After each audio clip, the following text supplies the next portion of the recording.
Sveiki! Tai labai trumpai, kaip reikia pažymėti žemėlapyje koordinatės, kaip jas atrasti. Vardant šito pavyzdžio esam Kaune, prisiartinam kur nors ir sakykim, kad mes norime, kad mūsų žemėlapis, jo centras būtų Kauno Rotušė.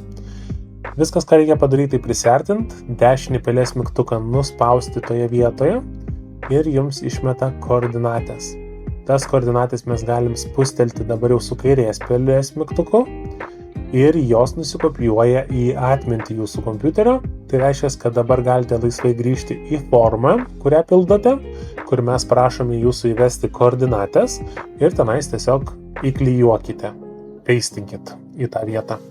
Ir tada žemėlapis, kurį gausite, šiuo pavyzdžiu, Kauno Rotušė bus centre, o mes dažniausiai parenkame apie 1 arba 2 kvadratinius kilometrus aplink tą tašką. Tai sakykime, kad čia bus kažkur biški Neries pateks, biški Nemuno bus, Vytauto Didžiojo tiltas paklius į šitą kvadratinį kilometrą, Senamiesčio daug bus, bet pačiam centre žemėlapio bus Kauno Rotušė. Ir taip galite pasirinkti absoliučiai bet kurį tašką, kur tik norite, bet kur mieste, užmiestyje, ten, kur yra kažkokios informacijos, namų, pastatų ar net kalnų galite pasirinkti koordinatės ir mes taip apie 1 arba apie 2 kvadratinius kilometrus aplink tą vietą įtrauksime į jūsų žemėlapį.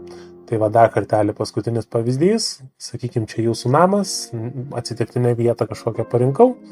Paspaudžiam dešinį pelės mygtuką, nuspaudžiame ant koordinačių, ant šitų skaičių ir juos įklijuojame dabar į formą ir viskas. Ir tuomet 1 kvadratinis kilometras aplink šitą vietą bus atspausdintas kaip žemėlapis.